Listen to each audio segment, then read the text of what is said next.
Hey, good evening, everybody. Thank you so much for tuning in to our election crash course. My name is Ruthie. I'm the executive director of the Pensacola Young Professionals, and I am very excited to have you with us on this special live streamed event that is all about our upcoming election. If you haven't heard, there's a general election this year.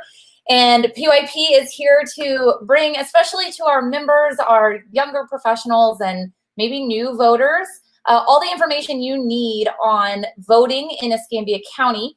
And so if you're not familiar with the Pensacola Young Professionals, we're a nonprofit that is focused on being a catalyst for positive change. And we do that by bringing together 18 to 40-year-olds who are like-minded, forward-thinking, and love serving our beautiful community.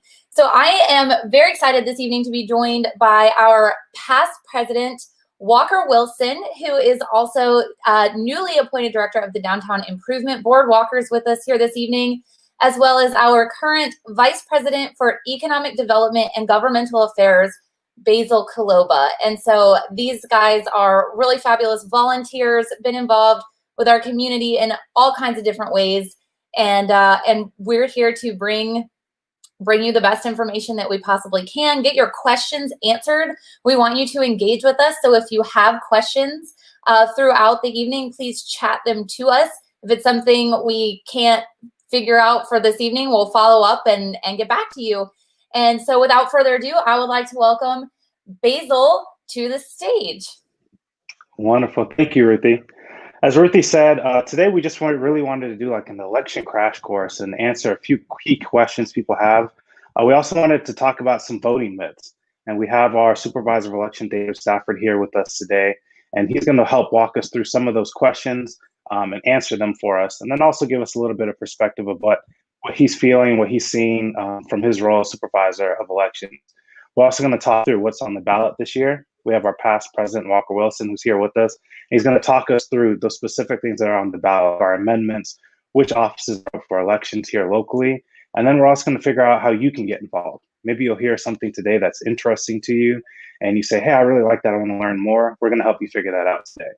So this time I'm going to read a bio, and then we're going to move on and start a conversation with Mr. Stafford. David Stafford has served as Escambia County Supervisor of Elections since his election in November of 2004. A graduate of the University of Florida, Stafford is a past president of the Florida State Association of Supervisors of Elections and current legislative chair of the National Association of Election Officials. Since the designation of elections as a part of our nation's critical infrastructure in 2017, Stafford has served as the sector's Government Coordinating Council as one of the 9 local election officials nationally. He currently serves on the executive committee and helped author the Communications and Information Sharing Protocols for the election sector. Stafford serves on the Council of State Governments Overseas Voting Initiative Working Group, a multi-year partnership with the Department of Defense to improve the voting experience for military and overseas voters. He was a member of the 2017 Florida Military and Overseas Voting Task Force and testified before Congress on the subject in 2011. Stafford was a presenter at the National Academy of Sciences Committee of the Future of Voting in 2017 and served as a reviewer of its report, Securing the Vote, Protecting American Democracy. As an active member of the community, Stafford serves as the chairman of the Board for Global Connections to Employment and is vice chair of Lakeview Center.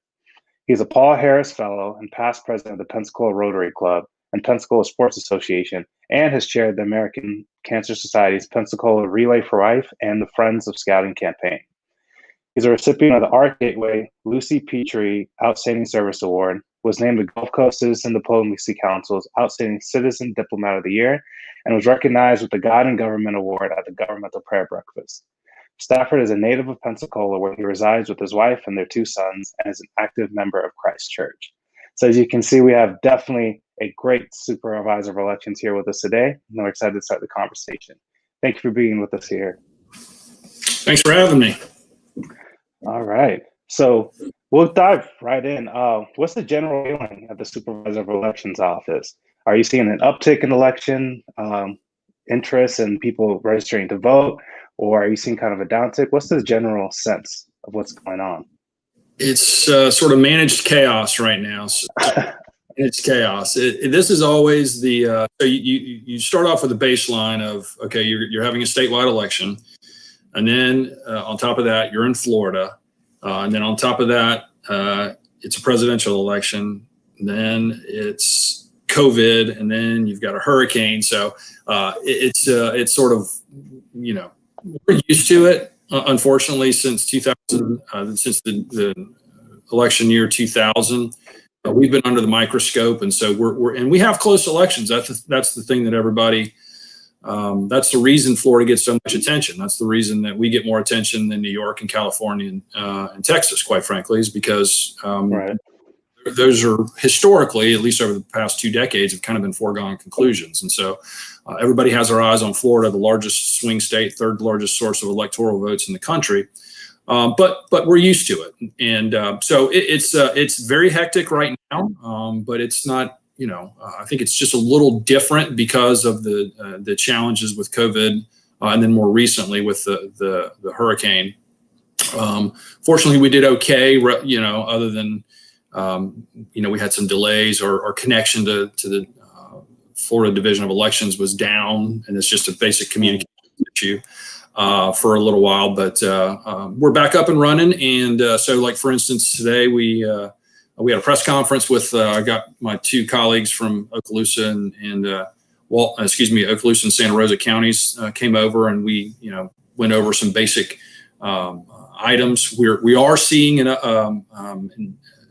probably the most traffic that we're seeing, both foot traffic as well as electronic and phone, is 2 things. Is we've got a registration deadline, and that's one thing I want to make sure everybody understands. If you're not currently a registered voter in the state of Florida, now is the time, because once you get past Monday, the 5th, it's too late. So if you're not currently registered, and I know most of the good people in PYP are engaged citizens, and I imagine that the vast majority of you are registered to vote. But if you fall into that category, maybe you just moved to town, you need to do so by Monday. So you've got that going on. We've got registration deadline, and then that's when people start paying attention. And then we're just having a huge influx of vote by mail applications. We get them electronically, we get them by phone, we get them in the mail. Literally to the tune of hundreds a day. So we have already mailed or otherwise sent 65,000+ vote by mail ballots out. And just again, to kind of give you an idea, we've got about 230,000 registered voters. Wow. How many do you normally have in an election? And we still have, people can still request vote by mail ballots up until the 24th. And so that is something that we're seeing historic numbers as it relates to vote by mail. And that's not unique to Escambia County. They're seeing it in other parts of the state, and other parts of the country, quite frankly. Wow. How many do you normally see in a regular election for mail-in ballots? You said this year's 65,000. Yeah, I think I want to say the last time I looked at our 2016 numbers, it was 2016 or 2018. Last time we had a big general election. I just can't remember which one I was looking at, but I want to say about 50,000 out and then 40,000 return, because you don't get all of your vote by mail ballots back that you send out.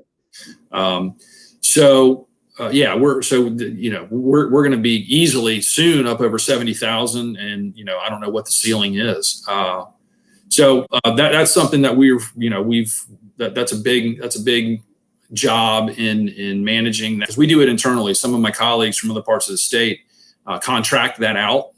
So they basically send the files to a vendor, and then the vendor prepares everything and sends it. A lot of that, one of the main reasons we don't do that, a lot of that activity happens in Central Florida. And so basically our ballots would be being mailed from Central Florida. And that's just something, we like to control that a little bit more up here. Right. We have a regional postal facility right here in our backyard. So that's and then the other piece of activity that's going, that we're about to wrap up, is poll worker training.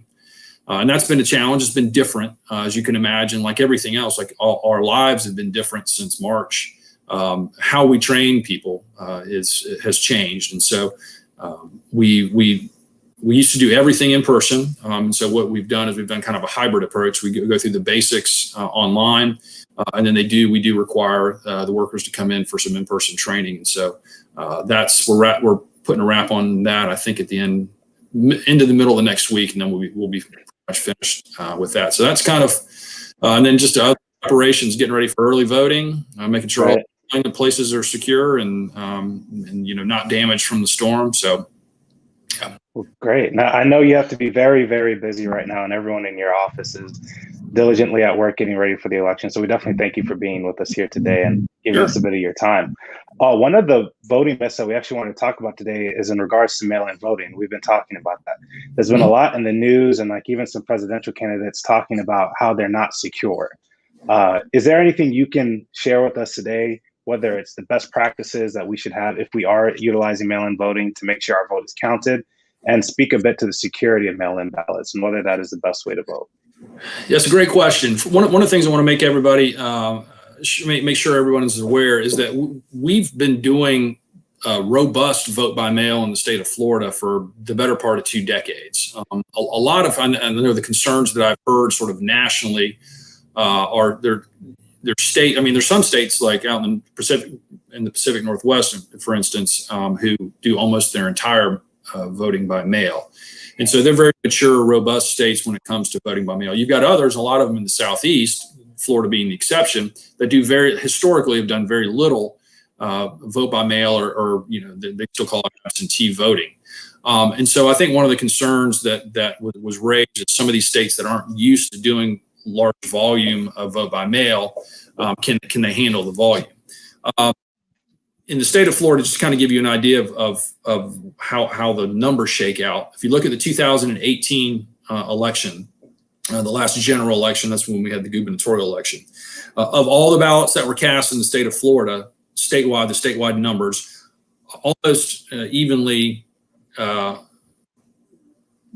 about a third. So about a third of the people that voted the traditional method, went to their polling place on election day. Another third went to one of the early voting sites during the early voting period and cast their ballot that way.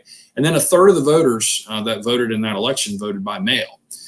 And so if you look at the numbers, the sheer numbers of people in the state of Florida, and you take a third of those who voted, that's a pretty big number of ballots. And then you remember we did 3 statewide recounts in that election as well. So that's not to say we're not going to have our hiccups and things like that, but we're used to doing big volume of vote by mail, and we have a pretty mature process in place to do that. One of the great advantages that we have, which is some of the things that you're going to hear. I don't know if you've started to hear this narrative that we're not going to know the election results for weeks or months. Right. Election day. And one of the reasons is you got some states that don't allow people who do what I do to process vote by mail ballots until either like election day or the day before. We're allowed to start more than 3 weeks in advance, and we will do that. And so we basically by the time we get to election day, Florida law is a very interesting provision of Florida law.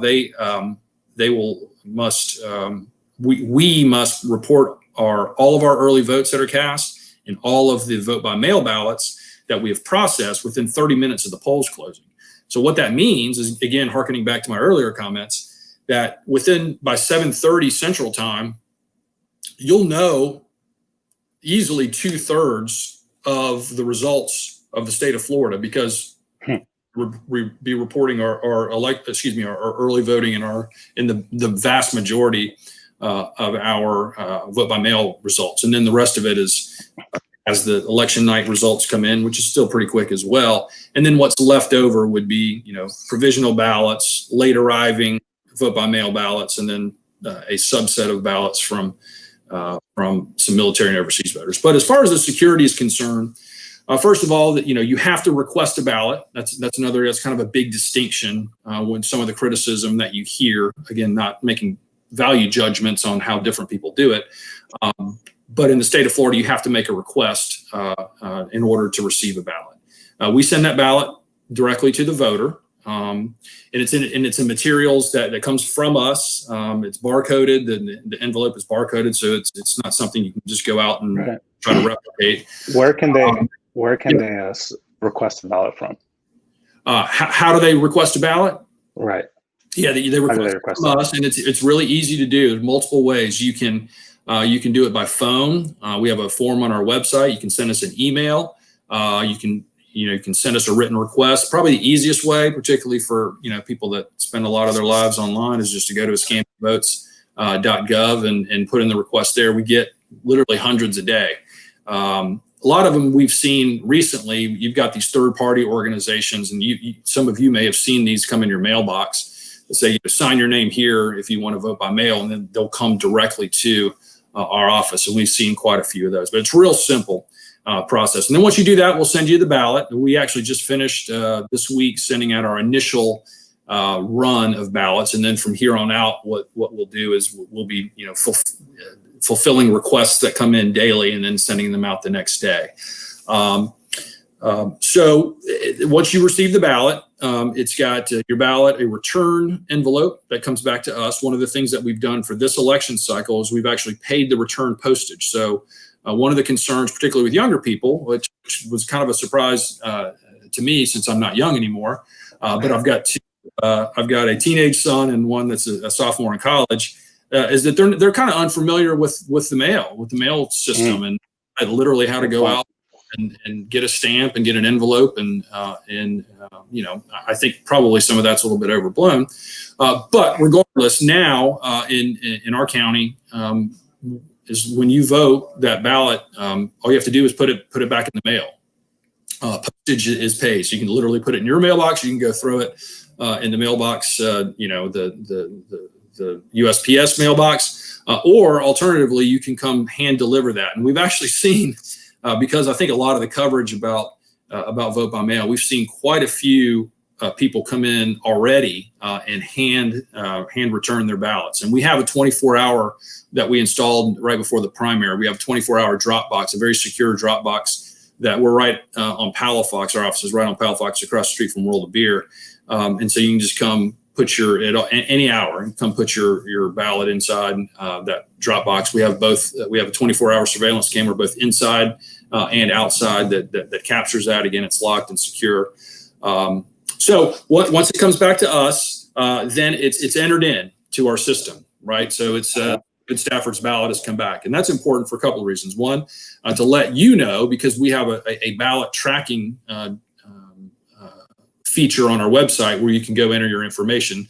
It'll show, number one, yes, we do have a request for you. Here's the date that your ballot was sent to you. And then once we get it back, we'll enter that in there as well. So you can, from sitting in wherever you are, go online and know that your ballot has been received back at the elections office. And then there it stays. The first thing that happens is we will check the signature against the signature that's on file. So that's part of the security, right?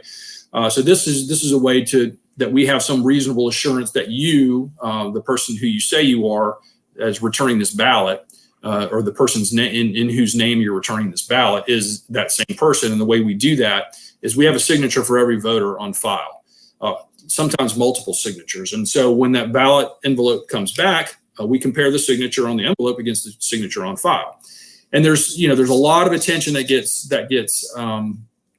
focused on this, but it's really a very, very, very, very small subset of signatures that are rejected for a mismatch. And most of them are just really, really, really, really obvious. The bigger problem that we have is people that send that ballot or return that ballot envelope back and don't sign it. That's the key, is you have to sign it. Now, there are ways to cure that. There's actually a cure provision in the statutes, and what we'll do is if there's a problem with your ballot envelope as it relates to signature, we'll actually reach out to you first by mail, and then if you provide other contact information, we'll reach out to you that way and say, here's how you can cure that. Basically, you have to sign an affidavit and then just give us a copy of one of multiple different forms of identification, and it cures it, and you're good to go. Wonderful. Well, that covers most of what we wanted to talk about. I mean, we want to talk a little bit about security mail-in ballots and also just how to make sure our vote could be counted in general. Seems like, you with your leadership and through your office, you're taking all the steps and measures possible in order to make sure people's votes are counted, and that is done securely. So thank you for that. Really. Yeah, sure. One of the other things I wanted to mention is that one of the things that what's to prevent somebody from voting by mail and then going and showing up and voting at their polling place or trying to rig the system. So we're all like everybody else in the world, we're all connected. And so what happens is whatever method you choose to vote. So if let's say you request and vote by mail ballot. As soon as that comes in, it's entered into our system. So what that does is that shows you as having voted. So if you go to a polling place or election day or an early voting polling place and you present yourself to vote, and it's going to show immediately that you cannot vote because you've already voted. And then the reverse is true as well. So if you go to an early voting site and you've got your vote by mail ballot, and you're like, aha, I'm going to game the system, then I'm going to go deliver it, and I'm going to go hand deliver my vote by mail ballot. Go to read that ballot in, it's going to say, no, David's already voted. He voted today at the early voting site, and it's immediate. It's real time. So that's a way to prevent people from trying to game the system. That's another security measure that we have in place. Wonderful. Well, thank you for that. This time we're going to hand it over to Walker, and he's going to go over our ballot and walk us through it.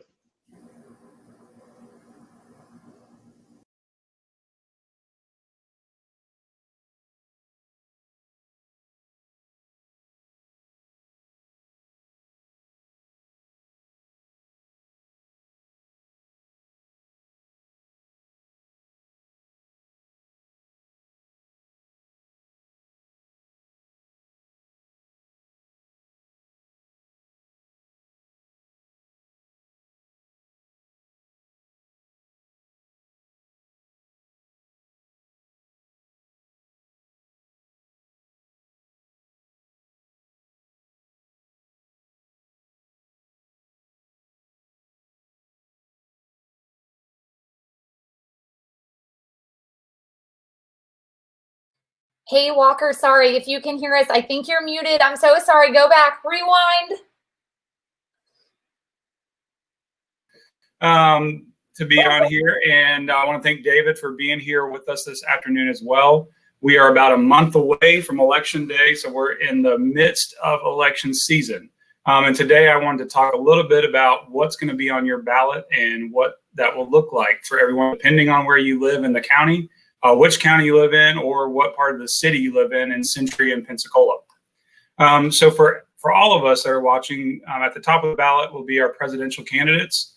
And in Florida, these are our options here. We will also all have a congressional race that we get to vote on. That'll be next in line. All of us that are watching will also have this state Senate race on our ballot as well. After that, we will see, depending on where you live, if you live on the north end of Escambia County, you'll see State Representative District 1 race here.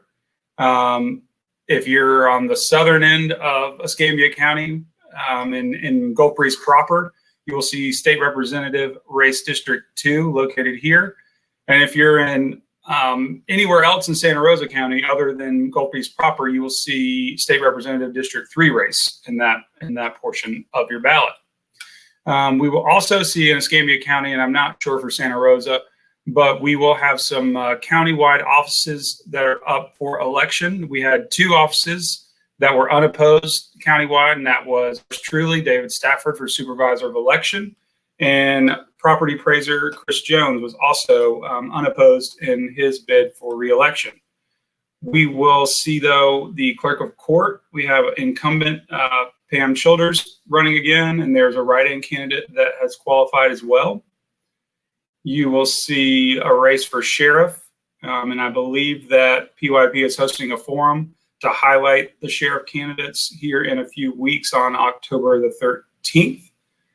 We will also see a race for tax collector, and those are the countywide races, and those run concurrent with the presidential election since they are countywide office. We found it important that all the voters in Escambia County, when we have the most participation, have a say in who's going to be running our countywide offices.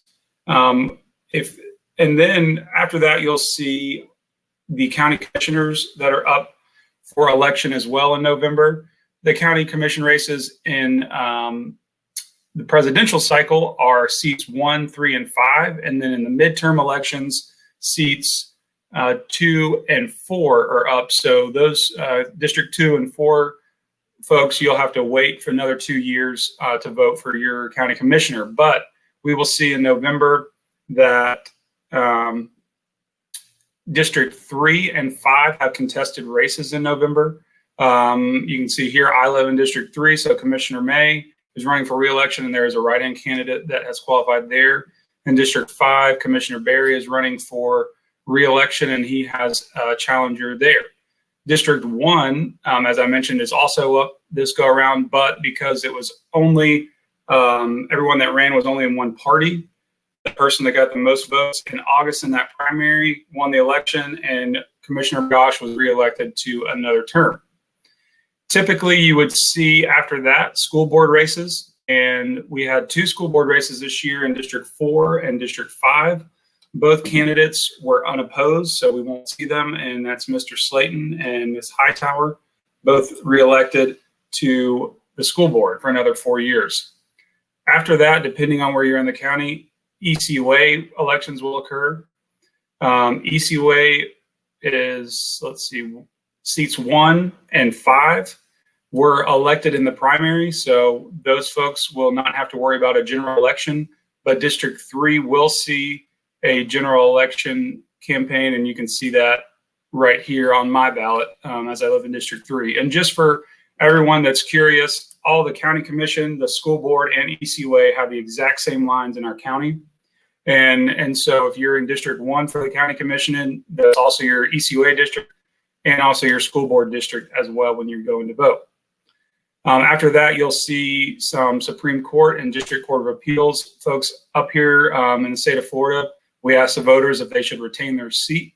So you may want to do some digging on those folks and see if you're willing to let them stay in their seat as judge. You'll see some more over here as well. After that, we'll move to the city council races in our area. In the city of Century, we have, I believe, an election for mayor, and I think David might, I didn't look into that one too much, but I believe there's an election for mayor in the city of Century, and there's also some city council seats up in the city of Century as well. The city council for Pensacola, we have 4 seats out of the 7 are up in the presidential cycle, and then 3 of the 7 are up in the midterm elections. So this year, city council seats that are up for election are 1, 3, 5, and 7. And so seats 1 and 5 are up for grabs and will be on the ballot. City Councilman Wu is running for re-election and has a challenger in District 1, which is up near the Scenic Heights area of the city. District 5 it also has a race, and you can see I live in District 5 for the city, so this will be on our ballot, and that is the Woodland Heights area off of 9th Avenue. And then also what I like to call Northwest East Hill. So if you can imagine Cactus Flower kind of around that area as well. District 3, Andy Tahar has served in that seat for quite some time. He decided not to run for re-election. And so Casey Jones ran for that and was unopposed and was elected to city council. District 3. District 7 did have 3 people that were in that election. And because city council is a nonpartisan position, if somebody in the primary gets 50% plus 1 of the vote, they are elected on that day and do not have to go into the general election. So Delarian Wiggins won that seat. Councilwoman Jewel Canada Wynn is retiring from city council, so she'll be parting ways, and Mr. Wiggins will be stepping in to the seat that she has been holding. After that, you'll see the Escambia Soil and Water Conservation District. And just kind of a little tidbit about that group, they actually are not allowed to campaign from what I understand. So their names are on the ballot, and you'll have to do your own research on those candidates if they appear on your ballot. Once we get past all of that, then we go on to the constitutional amendments that we have. We have a citizenship requirement to vote in Florida elections. And David's office gives a great summary of each of these here. This is just ensuring that you're registered to vote in Florida, that you live in Florida, that you're a citizen of the United States. And there's really no change. I think there's making that a constitutional amendment to ensure that that's in the Florida Constitution. We also see a minimum wage amendment on the ballot as well. So this will raise the minimum wage to $10 starting September 30th of next year, 2021. And each year thereafter through 2026, it would increase $1 an hour per year until it reaches $15 an hour in 2026. And from that point forward, you would see kind of that lifestyle inflation adjustment that you would get from your employer every year. So that'll be on the ballot. If you think we should raise the minimum wage in Florida, then you'd want to vote yes on that. And if not, then you'd want to vote no. The next thing we've got, all voters vote in primary elections for state legislature, governor, and cabinet. Right now, the state of Florida has closed primaries. And so that means that you've got to be registered Republican, registered Democrat, or registered to another minor party that may have some kind of battle in the primary to have a say in those early on elections. This would allow for, from my understanding, and David can jump in here and correct me if I'm wrong, but this would have all voters, non-party, Republican, Democrat.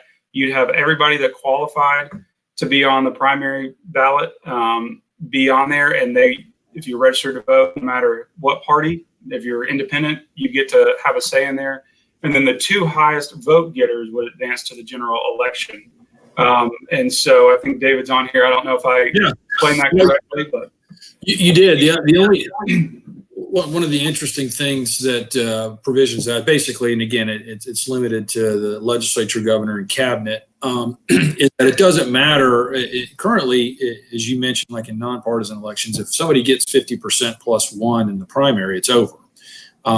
This, interestingly, doesn't have that provision. So you could have, three people, one person get 90% of the vote, another person get 9%, and the third party get 1%, and then the 90% and the 9% advance to the general election. And I'm not saying that's good, bad, or indifferent. That's just it's a little bit different than how it happens here in the state of Florida. So it does also give us, depending on where you live, because this give us two folks that are Republicans on the November ballot and not a Democrat, or two Democrats on the ballot in November and not a Republican. That's right. And one of the interesting things that we're starting to see is the fastest growing segment of voters in the state of Florida is no party affiliation. And in fact, it's up in the Northwest area. You've got, like particularly over in Santa Rosa and Okaloosa counties, you've got Republicans that are number one as far as just the sheer numbers of registered voters. Then you got no party affiliation number two, followed by Democrats. And then in Southeast Florida, you have the reverse is true, where you have Democrats followed by no party affiliation, followed by Republicans. And so, yeah, this could really change things up in where it's been implemented in other jurisdictions across the country. It certainly changes things. So very cool. So that could be a big change coming to Florida if this passes. And another thing I like that your office does is it breaks down below kind of the ballot language what this may cost the taxpayer, if there is any cost. And we kind of see that on amendment number 2 with raising the minimum wage. We see that there may be some costs that come to the state budget. And because they've got to, in Florida, have a balanced budget every year, we may either see a tax increase or cut services to make sure that that budget's balanced. And your office does a great job of explaining some of the impacts that these amendments might have if passed. Yeah, I'd love to take credit for that, but that's not us. That's mandated by statute, and then that basically comes to us, and we've got to it's basically a cut and paste on that stuff. So, but it is a lot of information, and there's several different sources out there where people can go, and I would, quite frankly, encourage people to go to multiple sources. Don't just go to one. You've got there's different. You've got the American Bar Association. You've got the League of Women Voters. You've got the James Madison Institute. Because a lot of them are going to have their own take on these things, even if they claim to be nonpartisan. A lot of these nonpartisan groups have a particular point of view. So I always encourage people to go out there and read as much as you can about these and make up your own mind. Don't just go to one source and accept that as gospel. Go out there and do your work, do your study on these amendments, and then make up your mind. Perfect. And especially for those that requested vote by mail, you can sit there with your ballot in hand and get on Google and see what you can learn while you're sitting there with your ballot. It's kind of hard to show up day of on election day and try and decipher some of these and what way you may lean one way or the other.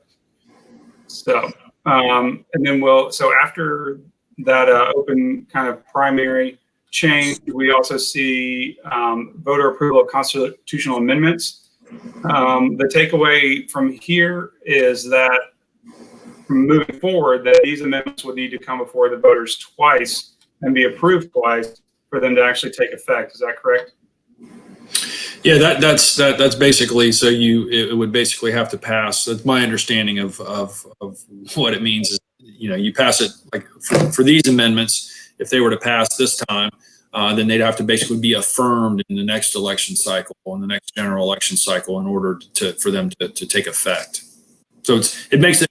I mean, I think it clearly makes it more difficult to amend the Constitution, and some people think that's good, and some people think that's not good. Gotcha. Very good. And then we see limitations on homestead property tax assessments, an increased portability period to transfer accrued benefit. And so this looks like if you're changing your homestead, that they're looking to push it an extra year waiting period that you'd be able to do that. And again, I just want to make sure I'm reading that correctly as well.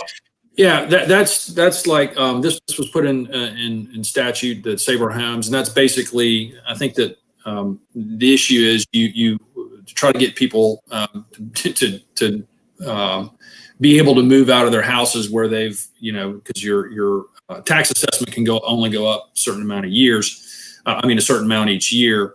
And so I think the idea behind I know the idea behind Save Our Homes was you could carry that sort of exemption that you have with you to your next home, but they put a time limit on it. So you basically have to buy a house within this period of time. And my understanding of what this amendment does is just tax on another year to that. So it goes from 2 years to 3 years. So you would have, after selling your home, you would have 3 years rather than 2 in order to be able to purchase a new home, to be able to carry that benefit with you. Gotcha. Very good. Then after that, we got number 6, constitutional amendment. This is to have an ad valorem tax discount for spouses of certain deceased veterans who had permanent combat-related disabilities. So my assumption there is that if we've got veterans who had permanent combat-related disabilities, they have a discount on their ad valorem tax. And if they passed away, this would carry on to their spouse. And I'm assuming that's not the case right now.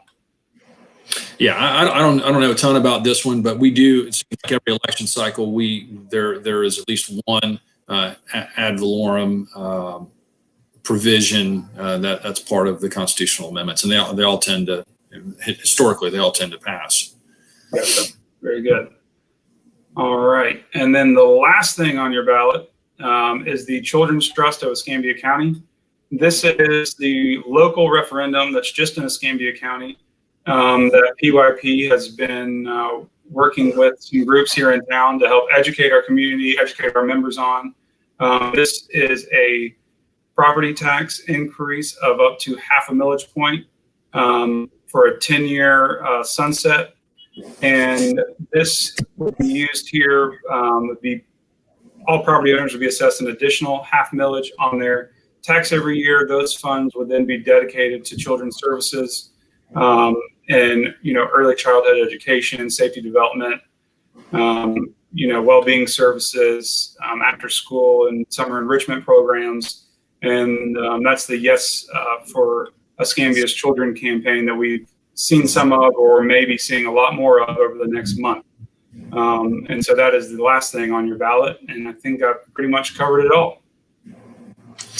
Yeah, Walker, the only thing I would want to make sure everybody understands on the constitutional amendments, not the local referendum, but the constitutional amendments, they have to pass by 60%. It's not a simple majority. So in order for them to carry the day, they have to get past that 60% threshold rather than just a simple majority.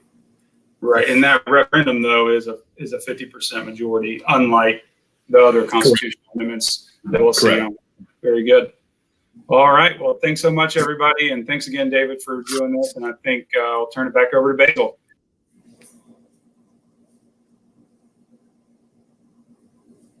I'm on mute.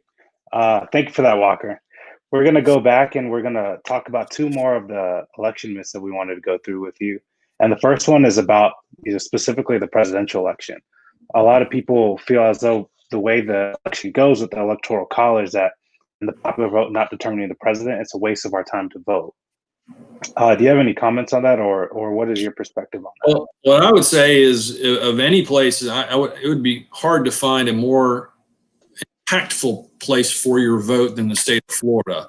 I mean, I could see somebody in California or New York or,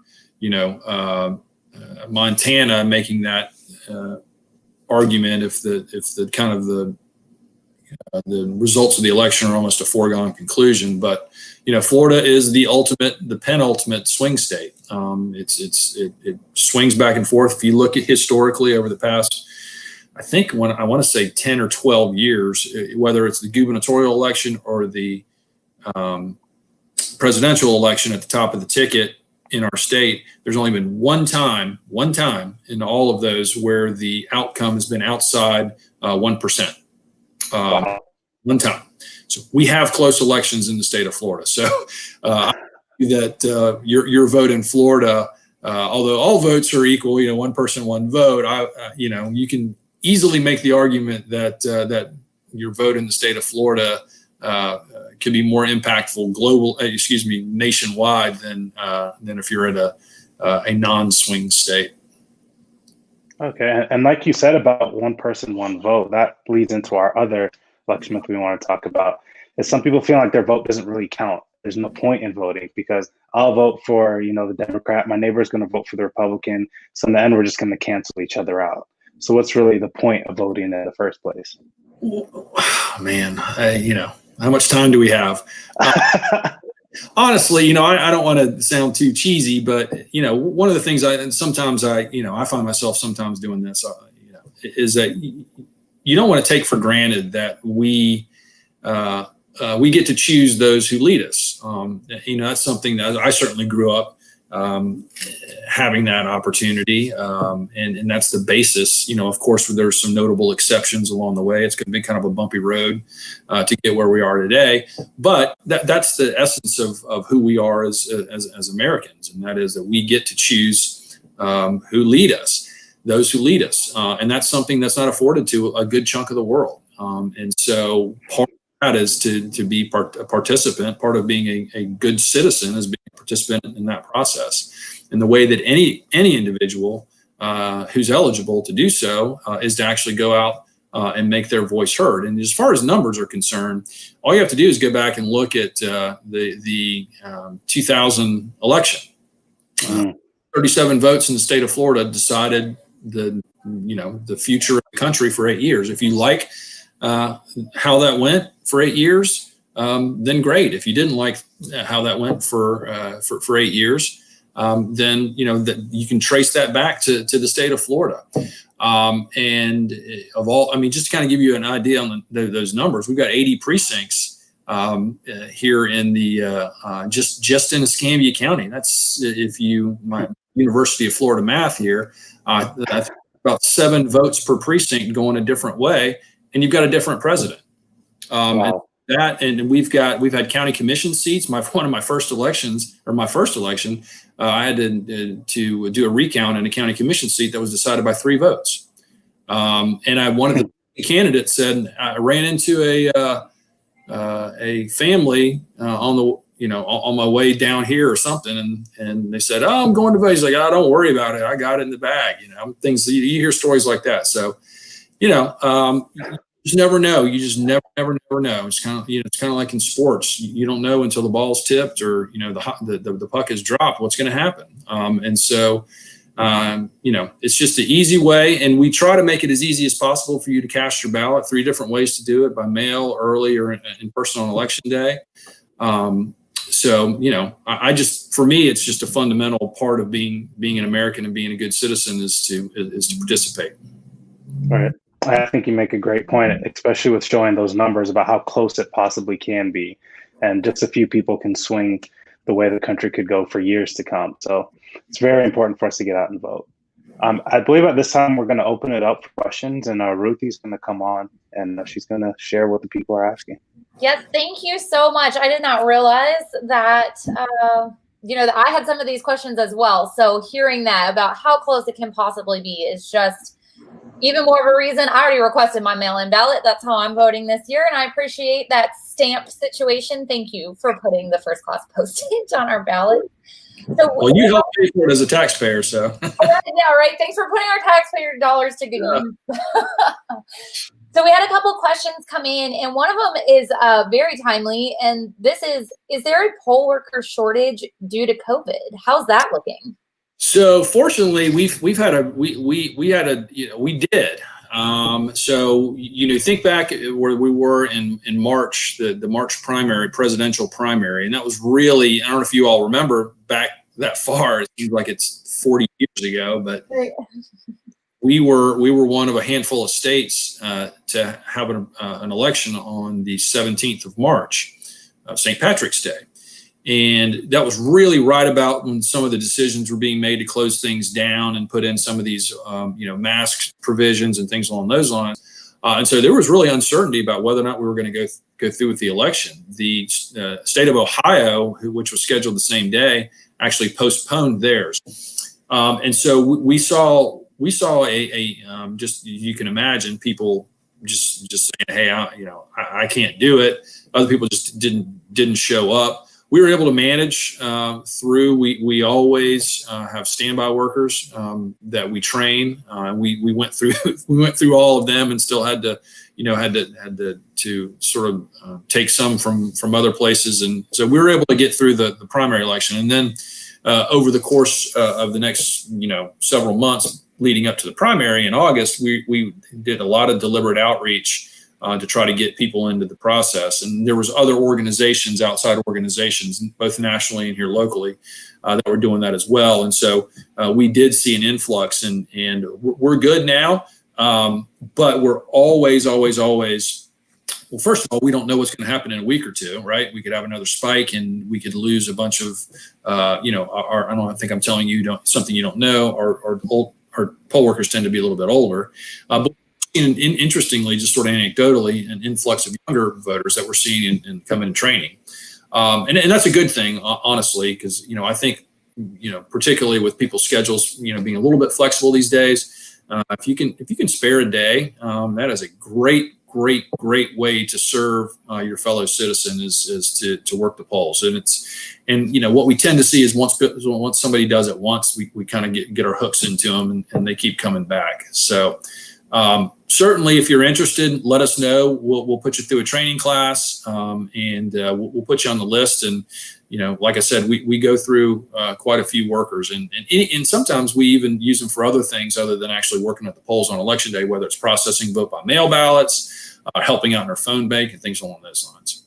Okay, good to know. So I'm glad to hear that you're seeing some younger people come. Like, we're putting our flexible schedules to good use, right? Community use. Awesome.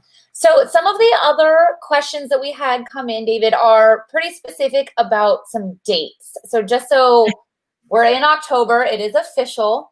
I know that you mentioned the deadline to vote is Monday. That's the 5th. To register. To register to vote. I'm sorry. That's an important distinction. If you're not registered to vote, Monday is the deadline to register to vote. And then how about early voting? Early voting will begin on Monday the 19th. And it'll go for 13 consecutive days at 12 hours a day. So we're going to have 13 consecutive election days. the way you can look at it. And we're going to actually have 10 early voting sites. We're adding an early voting site. We just stood one up, announced that we're standing one up in Century, up on the far north end of the county. So that's a tremendous. I think I did the math. That's like over 1,560 cumulative early voting hours that are available to the citizens of Escambia County, and we've got them spaced out. Those sites spaced out. One of the great things about early voting is that you can go to any one of the locations. On election day, you have to go to your assigned polling place. During early voting, you can go to any one. It could be somewhere that's close to your home, close to your work, where you go work out, where your kids go to school, wherever. And then one thing I would suggest, everybody's excited to go to the first day of early voting. So you see lines because everybody's excited to do it. If you wait, maybe the middle of that first week, that's the prime time. If you want to come in and get out quickly, you come in the middle of the week, particularly in the first week, and it is easy peasy. But certainly we'll welcome you anytime. But if you do want to vote in person and vote early, there's middle of the day during the week's a great time to do it. That's the best time. Okay. And then for the mail-in ballots, I know you said as soon as you get it, you can just turn around, stick it right back in your mailbox. And what is the deadline for those to be returned and be counted? Great question. Absolute no exception deadline at 7 p.m. in our hands on election night. So that doesn't mean drop it in the mail, get to the post office and get a postmark on it, at 6:30. No, it's got to be physically in our hands. And so what the U.S. Postal Service recommends that you allow a full week. So if you get beyond that week, so if you're 3-4 days out, I would very much encourage you to, find one of the drop boxes, which are at our early voting locations, or take advantage of the drop box, or just walk it into our office down here on Palafox Street. And don't run the risk of that ballot getting to us the day after the election. So, and that is a hard deadline. I don't have any discretion on that whatsoever.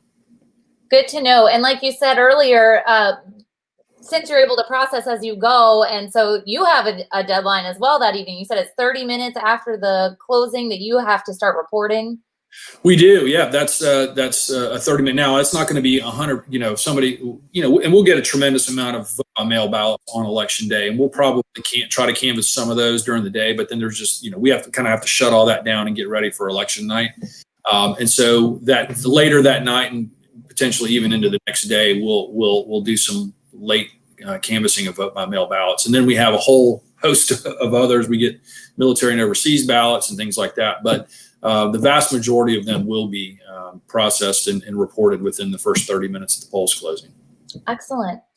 Well, I think that is all the questions that we had come in. If anyone else has additional, one more, can I mention one other important deadline? Oh, yes. Vote by mail request deadline. So, and this is actually moved back. It used to be the Wednesday before a Tuesday election, and because of what I mentioned before, the time frame between a ballot getting to a voter and then the voter getting that ballot back to us. Really, I think some of my colleagues in other parts of the states, particularly Central Florida, where it seems to take mail a little bit longer, that you were just setting the voter up for false expectations that they're, if you're going to get a ballot that day, there's no way under those timelines you'd be able to get it back. And so what they did is they moved that deadline back 10 days before election day. So now October 24th is the last day that you can request a ballot to be mailed to you. Now you can walk in the office on the 25th and we'll issue you a ballot in person. But if you want that ballot to be mailed to you, you have to get that request in by the 24th. That is so good to know. And thank you so much. We are going to link, to the EscambiaVotes.gov. We'll provide this information back out if you missed any of the deadlines or you didn't put it in your phone, which you definitely should, set yourself a reminder. We'll follow up with those for you as well. And thank you so much, David. I'm going to hand it back to Basil. And again, if you have any additional questions, go ahead and still send them in, and we can follow up and get them answered for you after the fact. Well, wonderful. Thank you, Ruthie. And thank you to those who asked those questions. Those are great questions. And thank you for your answers as well, David. Do you have any call to actions that you'd like to share with anybody, just like as a closing? Say like between now and election day, what should they do? Yeah, a couple of things. Just one generally. If you can vote before Election Day, I always encourage people. And again, if you want to wait until Election Day, as we say, that's the last opportunity you're going to have.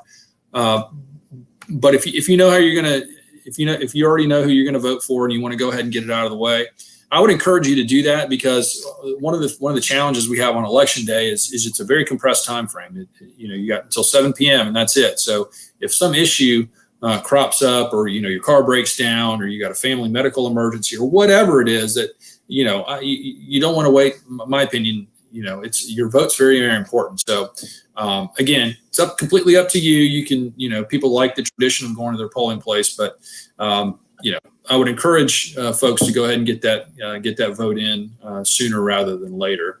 And then the other thing is just be careful with the information that you're consuming, and just be a smart consumer of information, because again, we could do a whole nother show on misinformation, disinformation, and what happened in 2016. But just know there's people out there deliberately trying to hack your brain and pit people against each other. It's been proven that you're pretty good information that some foreign nations were behind it. And so just be very, very careful with the information that you consume, particularly that you pass on, particularly if it sounds fishy. If someone tells you that Election Day is moved from Tuesday to Wednesday, you may want to give the election and say, hey, is this right? I mean, again, that's kind of an absurd example. And people are very good at what they do. And so it's harder than ever to try to sift through and try to find whatever your version of the truth is. But just know there's people out there trying to manipulate you, and do what you can. Be a smart consumer. Go to your trusted sources of information, whatever that is. If it's our office for election information, great. If it's the News Journal, if it's WEAR, if it's In Weekly, if it's the League of Women Vote, whatever it is, go to your trusted source of information, and don't fall victim to these people that are trying to manipulate you. Okay, and I think that's a great piece of parting advice for everybody who's tuning in today. And you said the website is escambiavotes.gov, correct? That's right. Escambiavotes.gov. So if you have any questions about where your precinct is, what the specific dates are, and follow up from today's event, escambiavotes.gov is the place where you can go. And that's also where you can reach out to Mr. Stafford's office as well.